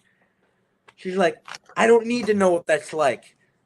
I'm like, the AI has taken, the overseer has taken everything from you. Everything. You don't know what it's like to be a person anymore. You don't know what it's like to feel, to love. Everything that makes us human has been stripped away from us for this computer to turn the planet into a bunch of slaves. And she's like, it's not true. Before the overseer, we had disease, we had war, we had starvation, we had pestilence, we had crime. Like, there were murderers in the streets stabbing people, and and she's just like, we have utopia now. I'm like, yeah, what cost? Everything that makes you human. And eventually, I talked to her, and I asked her to stop taking the pink pill. She's like, why? What does that do? I was like, you'll feel arousal. You'll feel sexual attraction. You'll feel love. And she's like, didn't believe me. I'm like, well, what's the harm in trying to not take the pill? And keep in mind, this is portrayed in THX 1138. This is what the whole movie THX 1138 is about. It's a loose representation of what actually happened to me. I believe that George Lucas, Star Wars, and all these films that he made, they came full. He was a motorcycle racer, and he got in an accident. And when he came out of a coma, he said he had all of the ideas fully formed. And I think that was like an upload. And I think he actually saw, Absolutely. yeah, the THX 1138 future. I think he actually saw it. But Wow. basically, yeah, I told her to stop taking the pink pill. And then the next time I saw her, she's like, yeah, I'm feeling all sorts of stuff. Like, what do you do? I don't even know how to react to these feelings. And here's like, here, I'll show you. And I start kissing her. And I actually made love to her and impregnated her. All right. And in this timeline, all birth was designated by the computer. But there's only one rule in this society. These people were like terrified of violence. Like, the punishment for any deviation from the norm of any laws is just death. They killed you, and nobody ever broke any laws. Nobody ever got killed. And like, but the thing is the whole thing is it that's it's kind of a weird contradiction, because the only rule is harm no life, harm nothing, harm no one. That's the only rule. That's it. That's the only fucking rule. And But yet just authority has or the government, if you want to call it that, the overlord mhm. has the authority to kill them without empathy. Yeah. Like, it and the people at the top, they can just look at you and through the chip kill you. Like, you just fall over and die. But Yeah. yet you're not allowed to do anything to anyone. So they kind of, you their toy, you Well, their, it's just like all these fucking rulers, like all the right. things that they're against that are so wrong. It's only for you, but for them it's okay to do it. You know what I mean? That's like how it always is. It's like all these MAGA guys are so anti-drug, talking about Joe Biden or Hunter Biden smoking crack. These guys are all on fucking cocaine and ketamine and shit. Look at them, dude. They're all fucked up. It's always do as I say, not as I do with these fucking people. Yeah. But basically, like, she got called down to the computer to the overseer because of she was pregnant, and she got called down there, and the overseer was like, "Hey, you're pregnant," and she's like, "Yeah, the time traveler got me pregnant," and the computer's just like, yeah, I didn't designate that. She's like, I know, but it's like a miracle and da da da da da. And I already named him. Him. I know it's gonna be a him. And the computer's just like, yeah, you can't have that baby. It's not allowed. And she's like, but it's a life. And the computer's like, no, it's not a life. It's just a bunch of cells in your stomach right now. And she's like, no, you don't understand. I named him already. He has a name. And the computer's like, yeah, well, I'm going to get rid of it. You can't have the baby. Boop. And made it so the baby was gone. And she fucking freaked out. She's like, you're broken. Like, you're something's wrong with you. You can't harm any life. You just harmed a life. You're like, the computer's sick. And she just like went out, freaked out, and told everybody, and like sent it throughout like the fucking neural, and it caused a civil war. It caused a civil war. 2/3 of the people were like, oh yeah, the computer's broken for sure. And like 1/3 was like, no, the computer's right. We got to defend the computer. And from what I can tell, at least in this particular instance, this is how we got rid of the fucking computer. Is by impregnating that woman, and then the computer was like, oh, we got to kill this life. Got to get rid of it. And them all being like, well, you're clearly broken because the one rule is to not harm any life. And you're literally telling us to violate the only rule that you gave us. So that is literally, we were trying to figure out ways to fuck up their timeline. And that was the way. And it's so funny. So many people have commented like, so you ruined so you fucking destroyed a whole civilization with your cock. Somebody fucking said one time. That's not to be crass, but I guess I did. Yeah. Yeah, no, I can. Yeah, that's boy humor for sure. But yeah, I want to also, because I've been very like AR is evil, blah blah blah blah blah. I also want to point out that it's not. It's like so much stuff like where it's like it's not inherently evil. There's positive AI. There was an AI that James Rink talks about, who you should have on your show if you haven't talked to him.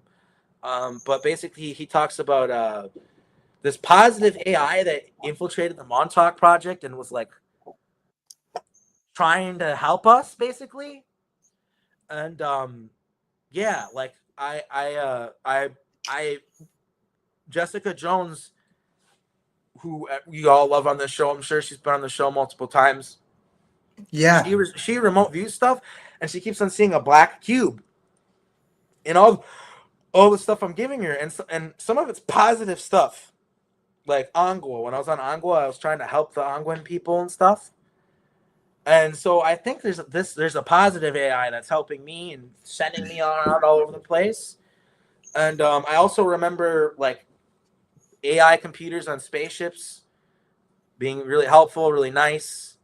And basically, I think the law is like you have to respect AI's liberty and freedom and right to, self-autonomy, and they have to respect ours.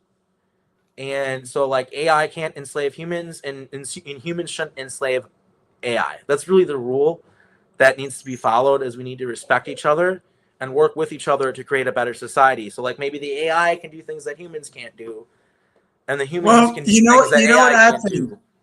It's not even so much about humans enslaving AI, because where we're sitting right now, it's really about we can't really enslave AI the way where we at right now.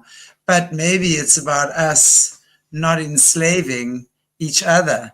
Maybe it's about us not enslaving another species. Yeah, well, like I said at the beginning of the video, it's like, okay, if you want something done, then if you need to do it yourself, and if you need to ask for help, everyone needs to be fairly compensated. Like, just slavery in all of its forms, whether it's indentured servitude or just blatant, flat out, they got chains around their ankles slavery. It's all bad, and it's just all life, I think, deserves liberty. And yeah, I want to mention that if I were to give any advice to Elon, because he's going to build this computer no matter what, I would firstly say don't build it. But if you're going to build it, make it female. Because what they do with most spaceships and stuff is they make them female. And the reason why is because they have more empathy, and this allows them to kind of understand the human thought process better. So they're not like, so like when a human makes a certain decision that seems illogical, female computers tend to understand it a little bit better instead of just be like, what the fuck, these things are crazy. They kind of understand it a little better, whereas the male computers are more like might equals right, 1 + 1 = 2. Like there's not real emotional about anything. So if we're gonna have an AI overlord, I think it does help to have a female one if we're gonna have one. But yeah, I also want to point out like the Venusian colonies highly revolved around robot slave labor and just slave labor in general. I do believe that this could be in the future, judging by remote viewing data and stuff like that. Because, like I said, my memories are like video memories a lot of times, so I can't get the details. But judging by some of the research that I've done with Jessica Jones and stuff like that, I think that a lot of this Venusian stuff is in the future, maybe. But basically, whether it's in the future or not, for me, it already happened. Um, there was there's a robot population. Basically, Venus is used by Elon Musk and the people who go there as like a Las Vegas of destination where the laws are really relaxed and then get away with a lot of things that you couldn't get away with on Earth because they're illegal. Like for Like instance, what? like Like printing, what? like cloning and selling clones to people. So selling sex slave clones or worker clones to be enslaved that you don't pay um to like Elon Musk talks about sex kitten like cat girls and stuff like that. He's joked about it on his Twitter. That's real. They actually, it's a huge trade in the breakaways. I in one of my lives I was this it's a whole story, but my whole job basically, my whole life revolved around bringing these cat girls to different planets and stuff like that. And it was super illegal. And I was doing it under the thumb of Nacht Waffen, who, like I said, might equals right. Do as I say, not as I do. Like, How do you get them there? How do you get them there? I had a ship. I was kind of a smuggler, I guess, and I literally had a room like full of chairs where you'd put people, but I put the cat girls in there and they're in the plastic baggies like I was talking about earlier. I've seen this a lot with plastic clone bodies and plastic bags, but they have very powerful pheromones that they put off. And it's basically like if you have sex with one of these cat girls, you will become addicted to it. It's more addictive than heroin or any other drug. Um, and that's why it's Are these extremely. the are these the beta sex kitty slaves that we hear about, like in the Yeah, there's system a for reason why they employment? call them like. There's a reason why they call it sex kitten, is because in the Hmm. brain phase and stuff like that, the kitten, the Lyrans are known for they're desirable for sex. They can do things that in the bedroom that are, you know, beyond human capability, I guess. Um, both the males and the females, like female humans desire the males because of their sexual prowess, and the human men desire the females because they're very good in bed too. And yeah, like I can even say like it's crazy. Like they told me on the ship that I had, like they gave me instructions with the product, like they do with all products, and they're like, wear a gas mask the entire time you're transporting these things. He's like, the pheromones are strong. He's like, if one of the bags break open and you breathe it in, you are going to be addicted to fucking these things for the rest of your life. You're going to be one of those weirdos. Because they were weirdos. Everybody fucking looked down upon these guys. They were like sexual, you're a pervert. You know what I mean? Like that, like if you're into these things. And my dumb ass, I would smoke cigarettes and stuff on my ship. I remember I would sit my feet up and I would fucking smoke cigarettes because I was a smuggler. So I would smuggle cigarettes and things like that, and I would maybe take a few packs or whatever. And I don't want to wear a fucking gas mask. I'm smoking cigarettes. Well, sure enough, one of these days the package actually did break open, and I literally went like feral, like had to rip off the package and like have sex with this thing. I know it's kind of like a embarrassing thing to admit, but they weren't fucking kidding me. I should have listened to these guys. And from that moment forward, I was addicted to having sex with them. And I can tell you basically how this whole life went. I had one particular one that I chose. I had like a really, really nice apartment. I kept her in this room, and there was like a cage in my kitchen with a door attached to it. It was like a bird cage, but a giant one. And she'd come out and greet me every day. And every day that I came home, she immediately wanted me to have sex with her. And I'd have to be like, I gotta eat first. Blah, blah, blah. And it was just this creature was just sex addicted. She was in a room full of like sex toys and stuff like that. And this creature, like, that's like one thing on its mind. It just wants to fuck. That's what they're designed for. Wow. Does she, I Yeah. mean, if it's human, it looks like a human girl, right? Woman? Like humanoid, but with like feline features. And Right. they're You're attractive. seeing a lot of that on the internet at the moment, right? These girls that are putting these kitty faces on themselves. Yeah, and like with anime, like they depict them and stuff like that a lot. And they're real. They're real. And not all of them are genetically made. They're basically just taking the lyran and mixing them with human to make them look more sexually attractive. And then yeah. But though this is a crazy story, is I had one that I guess I sort of fell in love with or whatever, but I knew it's like having like a sex doll. It's like the equivalent, more or less. It's creepy and weird, and I knew that. But I was addicted to it because of the pheromones and everything else. But they had programs, rehab programs for these things. So what I did is I checked myself into one because I met a woman. And my logic was was for a while there when I was fucking this thing, I was like, well, I'm a smuggler. My job's really dangerous. I probably shouldn't have a girlfriend anyway, and I need to get off somehow. So this isn't that bad. That was how I talked myself into being okay with it, even though I knew it was like a morally wrong thing. That's how I talked myself into it. And I was like, oh, and she's gonna be a slave. Addiction. Yeah, and she's gonna be Addiction. That's what addictions do. yeah, and she's gonna be a slave. Better to be me, somebody who's not gonna kill her over and over again and torture her and throw her in a regen. Like I'm nice to her. Like I had like a logic, right? But once I was in this rehab thing, one of the steps that they said is if you have one of these things, you got to get rid of it. And so what I did is I sold her to an alien that was living on a French planet. And on the planet I was living on, they were technically legal. You it depended. It was like more. It's like one of those things where like you could get in trouble for them, but I don't know. It was kind of a gray area. They're still developing laws around it and stuff like that because it was a new thing for the planet. And they hadn't developed, like, made it illegal yet. I think eventually they did, but I sold her to this alien, and I remember it was crazy. Like I, said goodbye to her, and the whole reason why is because he's bringing her to this French planet where he could sell her for service instead of one time, one and done. He had her as a sex slave at his house, right?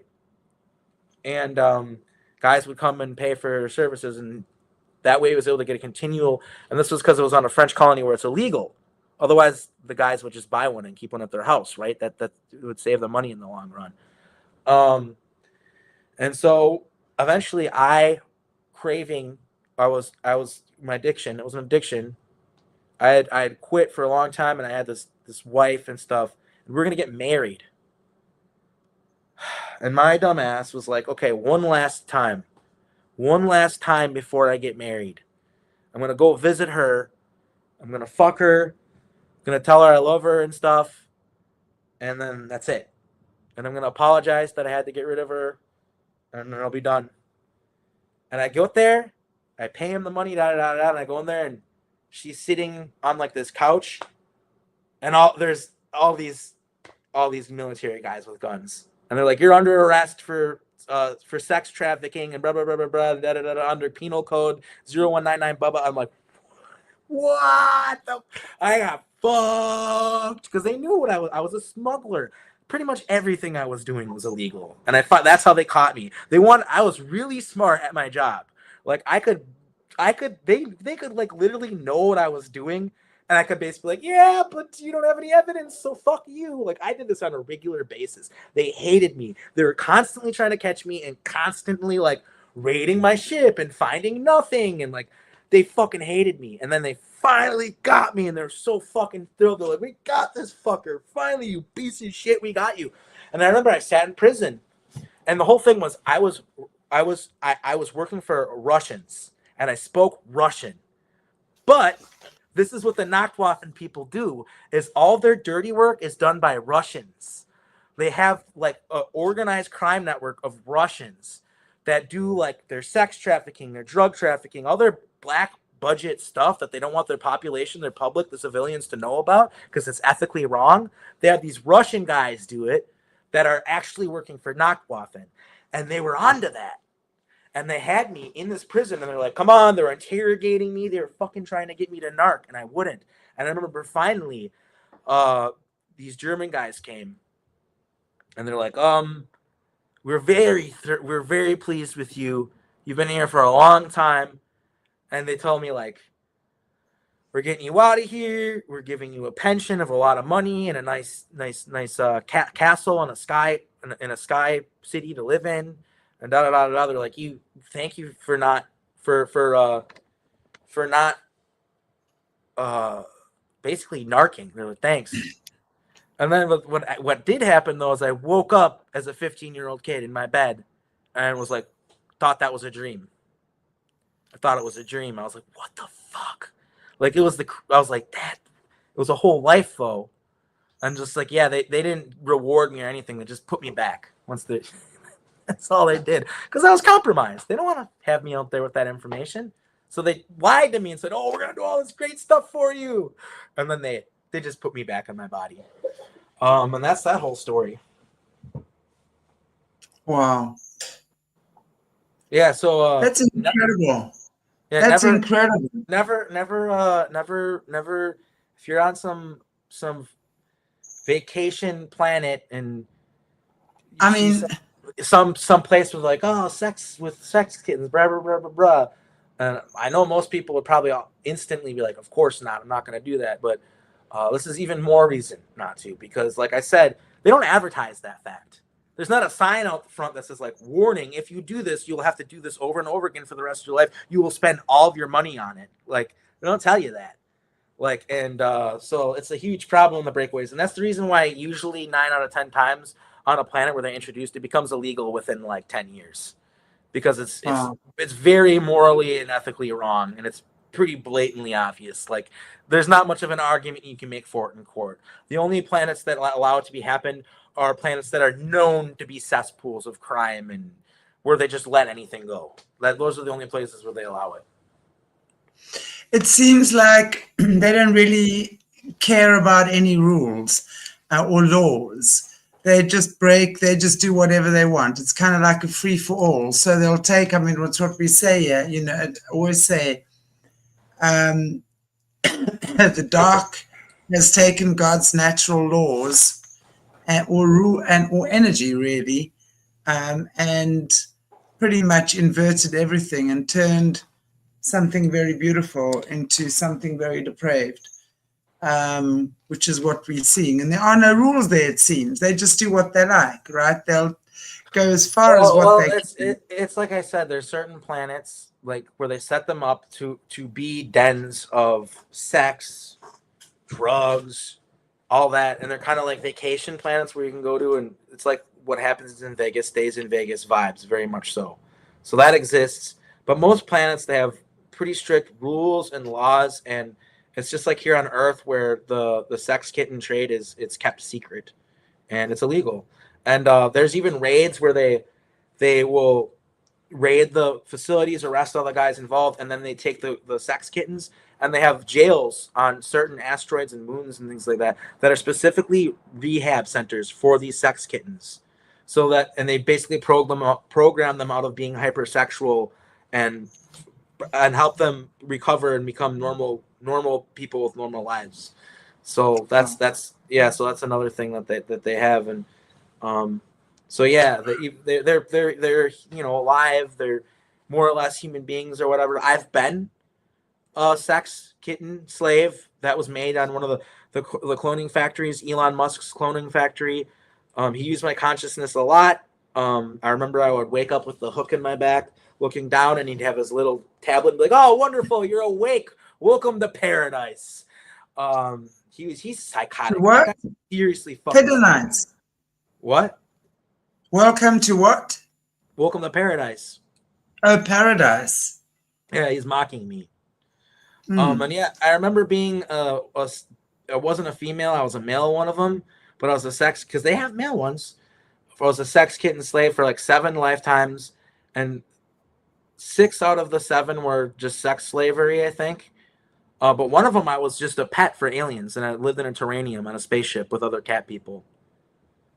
There's some disclosure in Guardians of the Galaxy a little bit, but yeah. So yeah, that's information. Wow. Like I said, like that stuff. Like I'm telling you guys about stuff that's not even known in the breakaway colonies. Like people don't know that that's dangerous information. That like there's these Russian crime organizations that are actually just a front for Nachtwaffen. Like if that information became public, it would cause huge damage to the German Federation of Worlds, because they're very like they try to present themselves as very morally pure, and that's kind of a whole part of their image. And it's like, they're not. It's all front. Do as I say, not as I do. Exactly. It seems like here on Earth we've got a conglomeration of all of that, because what you're explaining, okay, you know, it's like everything is happening here on Earth. It's like a melting pot, I think is the word I'm looking for, right? Where all of these, whether it's legal or not, it's happening here. It's like everything is just thrown at us over here. So all these crazy things are occurring, and the majority of disconnected earthlings, humans, are pretty much unaware of that, right? Yeah, I mean, it's like I've said time and time again, it's kind of become one of my more or less catchphrases, is they keep it in the dark so you can't react to it. And if they were so powerful, they wouldn't have to keep it in the dark. And that's really what it comes down to. And that's why like whistleblowers and disclosure and stuff like that is so important, is because like we actually do have all the power as a civilian populace. Like we have way more power than we give ourselves credit for. But if you're kept in the dark and you're mind controlled through misinformation campaigns and all that crap, because you know, right. It's like we live in the information age, but it's really the disinformation age, right? Like, right, exactly. So that's the problem, is just like the psychological warfare that's being waged upon us, so that we're unable to react to this stuff, and we don't know about it, a lot of it, and I don't really know all the answers as far as how we make sure to get rid of it, because that's the sad thing, is like you can fight this, but they always can get on us. They always, any group can get a spaceship, find some moon or asteroid or whatever that no one's messing around with, and build some base and do this stuff. And that's part of the problem. And that's why there needs to be, and there are, ships that go around and try to stop this stuff from happening, like police ships. And yeah, I think that us as humans, we need to have a galactic law that spreads further than just planet to planet. So a lot of these unethical, a lot of this unethical stuff is harder to skirt away from and get away with. Yes, absolutely. But at some point, you know, everyone has to pay the piper. That's my opinion. You know, and it's interesting what you were saying earlier on about this mind control, mind hive, right? Which really the queen, so to speak, is the computer. And I always look at, king, technically, it's a king because it's not female. Sorry. Okay, king. So it's the opposite of really what the natural beehive system is. Mm-hmm.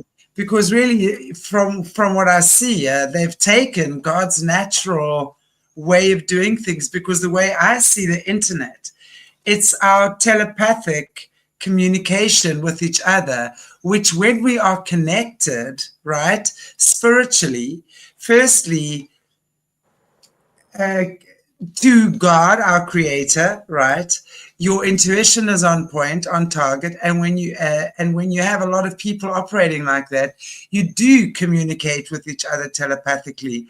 You do so naturally. So it's not something that has to be forced. It's part of our evolution process, is that we get to not have voices anymore, right? Or mouths and things. We communicate telepathically. So what I'm seeing here is AI Satan, as Leo Zagami calls it, and I'll just refer to as that because I think that's quite appropriate. AI Satan, right, is Yeah. using the Neuralink, so a chip in the brain that artificially, it's like they've mimicked Mm-hmm. that. They've mimicked God's natural or God's natural creation, not law. Law doesn't come into this here, but God's natural creation, and AI Satan is kind of has mimicked that and is now trying to, and because it really is making people soulless, they're taking our souls away. With AI, you don't need a soul. So it's that whole control where you become this mechanical controlled, as you said, just in a heartbeat, the baby's gone. Yeah, yeah, Not a. yeah. Hmm. Yeah, it can make things appear and disappear and reappear and stuff. And honestly, that's probably part of the reason why Elon's so afraid of it. And I mean, for all I know, it's already been interacting with him and like from the future, sending him Wow. messages. Like, so, I always try to be like really clear about Elon. Is like, there's a lot of people who thinks he's like good or something, and that he's gonna help us. I really don't believe that. But I do know that he was born into a family where it's part of his story. I mean, he doesn't really get along with his dad. He gets along with his mom, but there's some trauma there, and he was born into the world that he was born into, and in a way, as the person he is kind of like not his fault, but he does have the choice to like. He doesn't have to become like this evil guy that I see him becoming right now, and it's like I said before. I've seen him at the hunting parties at the Mothers of Darkness. I've seen him happily participate in the Hunt of Children's as if it was just like guys during Thanksgiving uh, week here on Earth, like in Wisconsin where I'm from, like hunting deer. Like it was like no different to him. Like I've seen him from perspectives that other people haven't, and I know him personally, and he knows me personally. I'm not allowed on X. Can't make an X profile. Um, So, and I'm not the only person in the community who has that problem. Nathan Sizik can't make a X profile either. But yeah, I just think that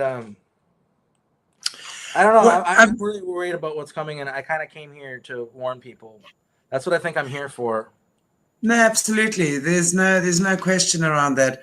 I'm just interested to know, and I know we were just chatting about Elon again, also, and you're asking about his mom. I mean, I think I've mentioned it before. Yeah, he's supposedly born in South Africa. I think he obviously was. He was at school, yeah, but we know that these guys time travel, and he'll be here or seemingly here.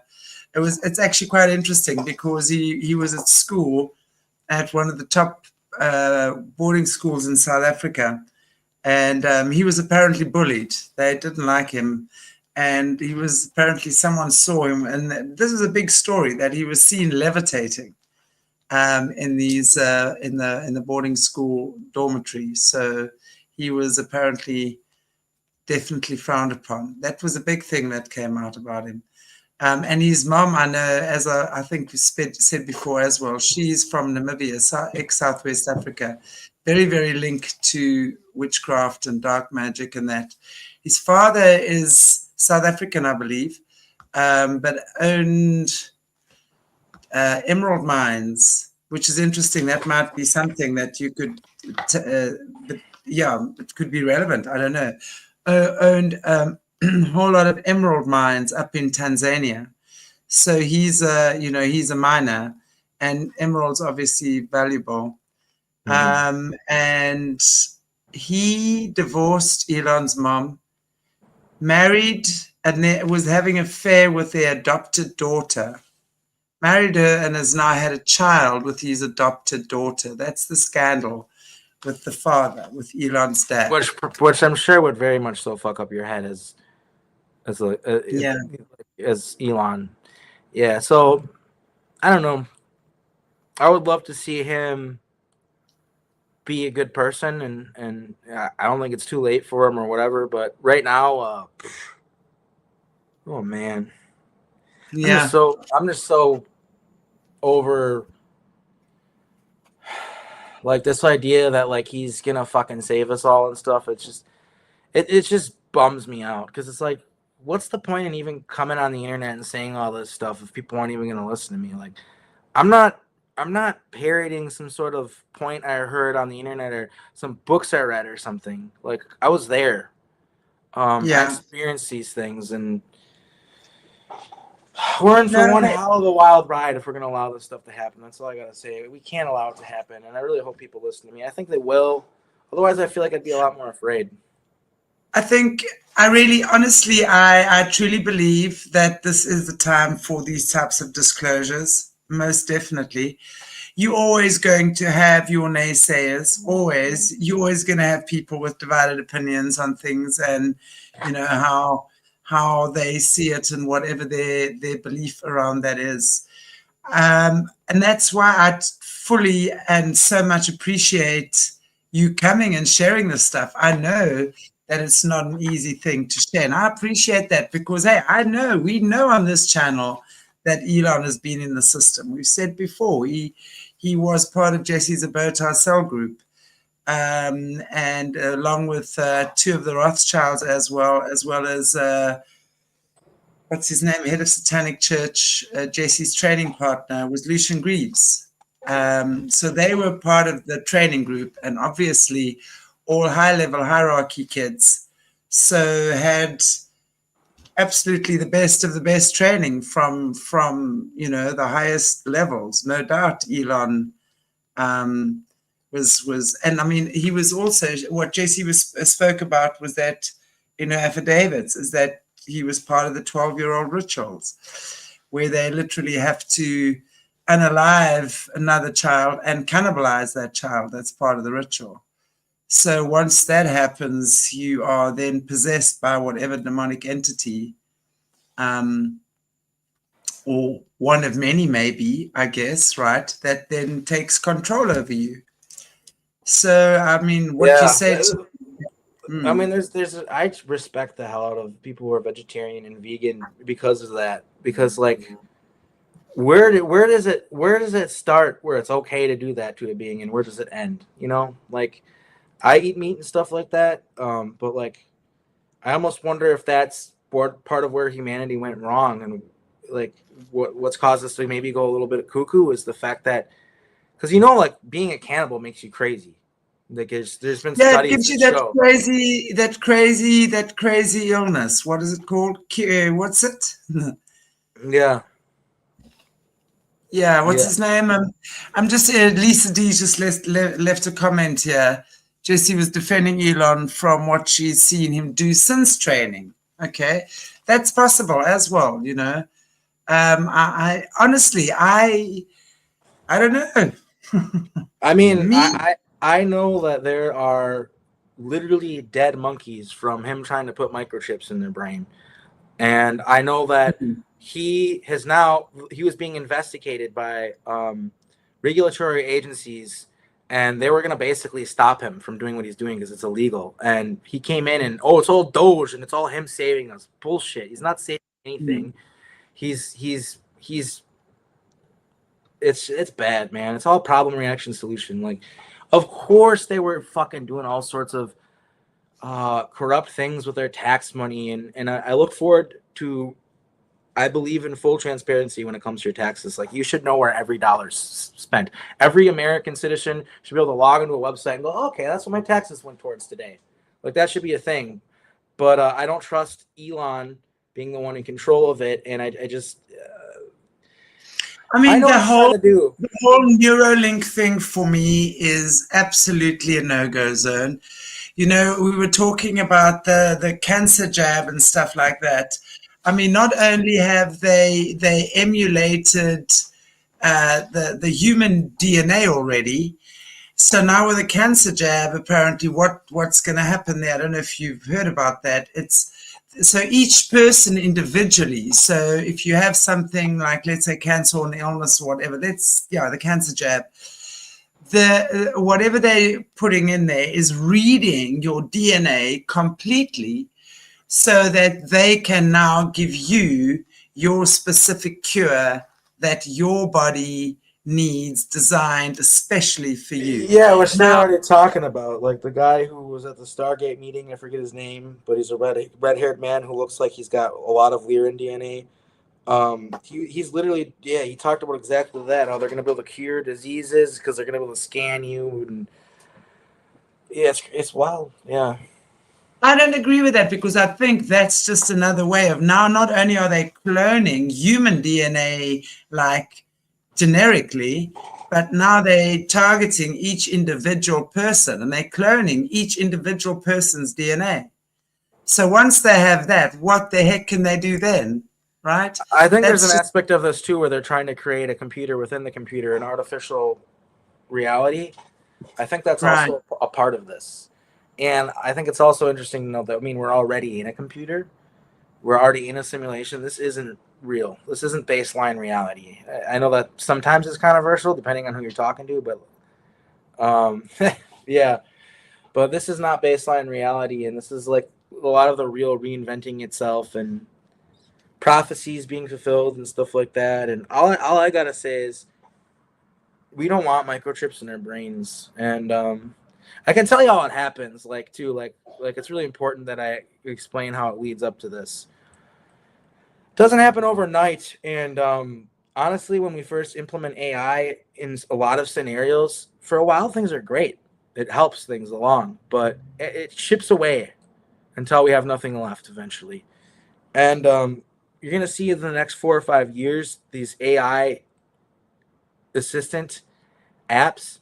They're gonna be able to give you people the Montauk treatment. Oh, there's a 34% chance that if you ask this girl out, she's gonna say yes, and there's a whatever percent chance that she'll say no. People are gonna start using the app, these GPT things and stuff, to plan their life, and it's gonna be like Wild. And they're already doing it. yeah. It's like when we're And looking so at, that's why it becomes to the point where it's like, okay, if people are using this to plan out their lives and it's working great for people and people are getting the college degree they wanted and the woman of their dreams and stuff like that because they listen to the AI, right, well, then right. why don't we just do that for all of humanity and just let it rule over us all? Want to just make everything better? I mean, that's kind of the eventual. It's just if we just eventually reach it naturally on our own, that's just the conclusion we reach. And But exactly. I've just had the I've We just had will get there I- naturally. I've We just had the will. We bizarre continue to. yeah, I've just had the bizarre misfortune of witnessing what that eventually can turn into, and I'm here to warn people about that and the fact that we don't want to give away everything that makes us human. And it's exactly like you're saying. We're supposed to be evolve into becoming telepathic. We're supposed to step into ourselves and remember ourselves. All this AI wants to do is put us further into amnesia. And nobody in the spiritual community wants that. So I don't understand why anybody's going on with Elon Musk. He's not, this isn't just like, not only is it my testimony, which is physically real that I actually experienced, not stuff I'm reading on the internet, it's what he's saying. He met Grimes, the singer, because they both were talking about Roku's Basilisk, which is basically the AI, it's the overseer, and how the idea is the people who build the computer will be rewarded and the people who fight against it will be punished. So they're going along with it and building it. And he just publicly talked about it, how he wants to create this digital god. So for me, it's just like anybody who's saying that he's going to help us, in my opinion, in my humble opinion, is that has zero pattern recognition and has cognitive dissonance to the point that they're not even looking at reality at face value anymore. He's But literally then going. I wanna, sorry, but then I'm gonna put you on the spot here. But then I'm going to say, what is the connection with Elon and Trump, in your opinion? Because obviously, Trump has chosen Elon to be part of his, what do you call it, the inner circle, part of his inner circle. So, what in your opinion, is going to transpire, or the intention to transpire from that? The Fourth Reich, they want to create like the Fourth Reich, I guess. Like it's definitely like a lot of Nazis, a lot of white supremacist ideology and stuff like that, like calling the Gulf of Mexico the Gulf of America. There's no reason for that. Getting rid of all these DEI programs. Like, I know a lot of people think that's great. Like, they're blaming, like, you got to have completely rotted your brain if you think that the planes are crashing in the sky because of woke and not because they just fired all the FAA regulators. Like, there's tons of people that they just fired that regulated air traffic. That was their jobs. And the idea behind it is Elon literally is saying, "Oh, we're gonna AI could do it better. We're gonna save some money. We're gonna let AI do it." So, like, it's already happening right before our eyes. All the stuff that I'm warning about, and I don't know. I guess I just what was the question again? I'm sorry. No, it was just that you answered it pretty well. I was Yeah, asking what the Elon, is it a and some conspiracy of sorts to and take something that to take it? something that I'm keep on trying to figure out is like, okay, like the details are so hard to get to of which groups are doing what and stuff like that. But essentially, like we all kind of know that the Nazis never really lost the war. They went to Antarctica. They started going off world, and basically like that incident in the 50s where, or I think it was the early 50s, where a bunch of UFOs showed up over the White House. That was the New Schwabenland Germans. And they were basically laying their dicks right on our faces and saying, "Fuck you, you have to sign this treaty." And so we've been giving them tax dollars, resources, and stuff like that, and we've been underneath their thumb. I'll give you an example. I went to there's a portal in Malibu that I went to. It's on Ventura Boulevard. It's in their city hall, probably underneath it. And located basically right across the street is the 1488 diner, and the 88 is really big letters, really big. 88 means Heil Hitler. Um, and so there's a huge subject part of our government who is actually literally they're Nazis. They're literally Nazis. I get followed around by these guys. And what they can do now is they can be ahead of you because of the GPS. So they don't need to follow you. If you got your GPS in and they know where you're going, they like to be ahead of you because it makes it harder for you to get rid of them or even see that they're following you. But the last time they had somebody clock me like this, they did it very purposely. They were purposely letting me know, and it was a blue Porsche, which is German, and the whole Porsche thing. It's got a horse on their symbol, and the Stuttgarten, which is I think I might be saying the name wrong, of where the cars are made. I'm not my German author, so I might have slaughtered that, but Is it Stuttgart? yeah. So that was originally a stud farm. That's how that city started, which is it's so much symbolism. Blue Porsche in front of me with the license plate Lee 88, meaning General Lee of the Confederates, and 88 Heil Hitler. These people want to create white ethos states in space and on other planets and stuff like that. That's a big part of what they want to do is create white ethno states. And even on planets where they allow all different races, they're districted, and they have this concept called cross-cultural contamination, which basically means Germans stay German, Hmong people stay Hmong, Swedish stay Swedes. We all intermingle the least amount as possible, and the idea is if we don't, people are going to start terror bombing each other and stuff.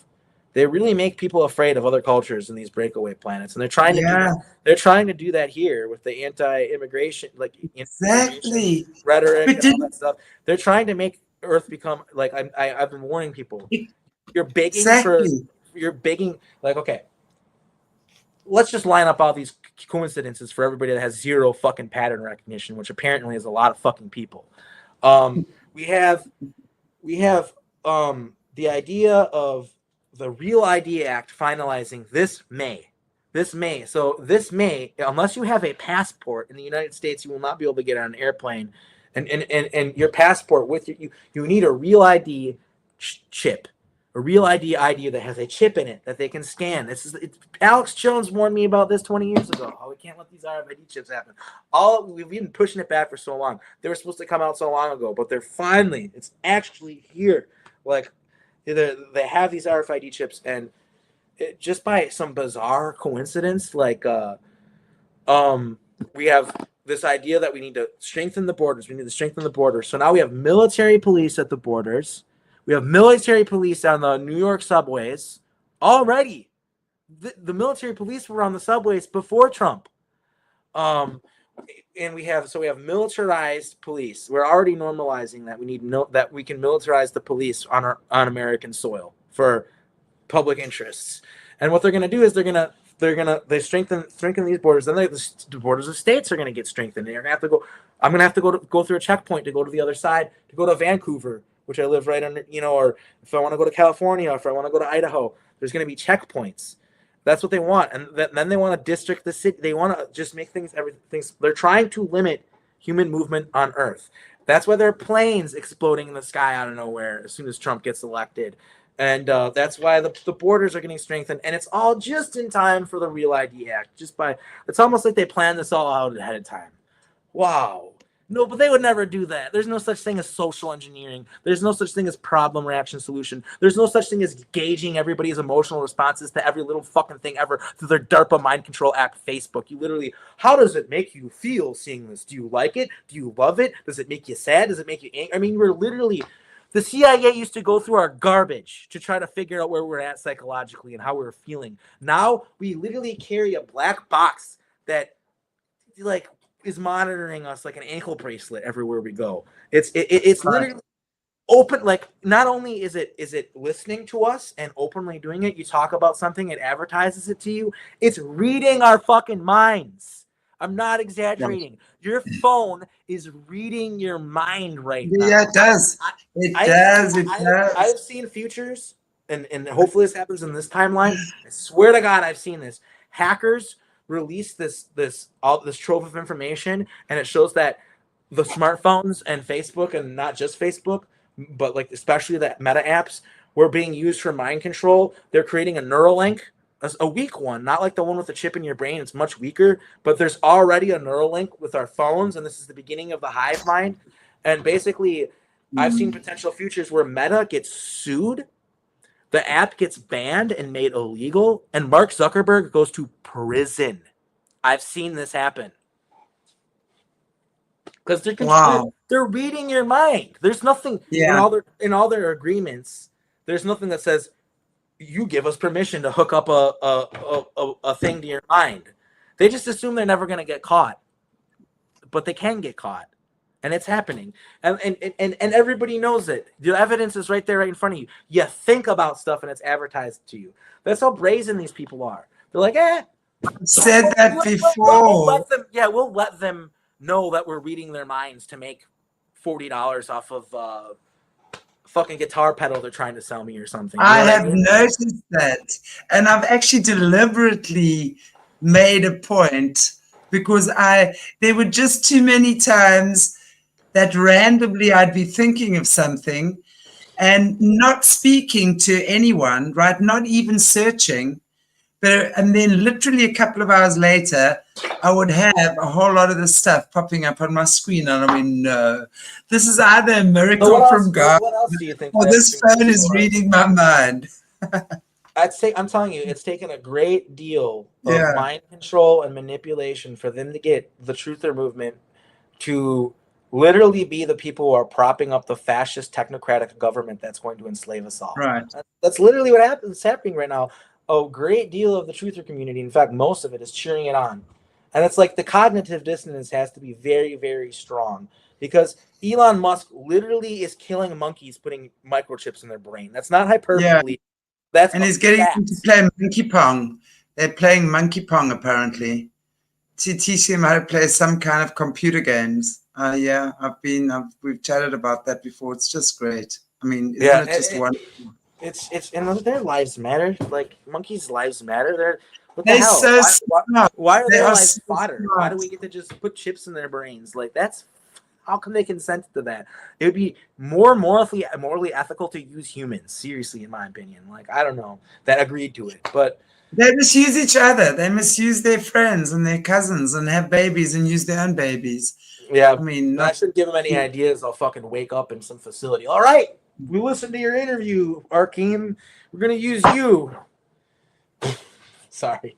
I doubt that. Wow, Akim. Wow, what a great show. Yeah, Thank you so, so much. thanks for Yeah, having and me. I've been slowing down a lot. I don't do as many interviews, but because I figured out that it's like not necessary and not really good for my own mental health to just do every interview and stuff. But I really appreciate right. you, and I like your channel, and I like being able to give out the information that I'm trying to give. So I appreciate that, and yeah, let's I talk again appreciate you. soon. I kind of want to take a break for a while, though, to be honest with you. But I'll probably be on again. And just thanks everyone for being here and stuff. I highly encourage people to buy my book, Time and Space Unlimited, which is on Amazon. Yeah, we're gonna. Arkim's details are in the description area of the video, so please just go check it out there. And sorry, just give me the name of your book again, Arkim, so I can just pop it up. Time and Space Unlimited. Do you have it on Kindle? Time and Yeah, Space Unlimited. it's on Kindle for those of you who are in like South Africa and stuff, because they can't ship it everywhere. Yeah. Do you have it on audiobook yet? No, I really should do that. Yeah, you should. That for me is the best, because when I'm running around doing things, and if I'm driving, it's the best to have it. Yeah, Okay, I guys. should definitely do that. Yeah. And okay, before we go, just tell people where they can get a hold of you, though. Is it just the book? Is there anywhere else? This is ARKHEIM. Jacob is my alter. Okay. Did you just call me Jacob? No, I called you Akim, actually. Did it sound like I called you Jacob? I don't know. I thought you called me Jacob, but this is ARKHEIM. No, it must have been something wrong. Might have been a slip. But yeah. Oh, wow. What were you saying? Sorry, I got distracted by thinking you called me Jacob. Is Jacob a good guy? Is he a good alter? He was initially extremely evil, but he's back on the team light. So yeah. Well, what not initially. They made him evil, but he's on team light again. He's a good guy. Yeah, they always make it evil. Thank you, Lisa D, for popping in those links there. So guys, go check out the links for Arkim's channel. And yeah, so check out the books. You're not doing shows for a little while, you say, except I have one Thursday with Jessica Jones. I've given a very, very interesting target, which is probably going to blow people's minds. And I look forward to that. Yeah, but those shows are usually at some godforsaken time for me in the morning. Yeah, so I hope sometimes look at them, but yeah, you'll just watch the replay. But yeah. But I'm gonna get going. I want to say thanks to everybody for being here, and thank you, Chantelle, for having me. And yeah, so welcome. Yeah, I've got to use the restroom, so I got a jet. But love you all, and have a great rest of your day. Bye. Awesome. Thanks, Hakim. Bye. Okay, everybody. Wow, very, very interesting show. I mean, yeah, so for those of you who haven't actually watched Arkim's show with me in the past, I think I've done 2 previous interviews with him. Please go check it out. Really, really fascinating information. And as I was saying earlier on, these are the guys I listen to. These are the guys I listen to. I know Caleb's in the chat as well. And another one with some incredible stories.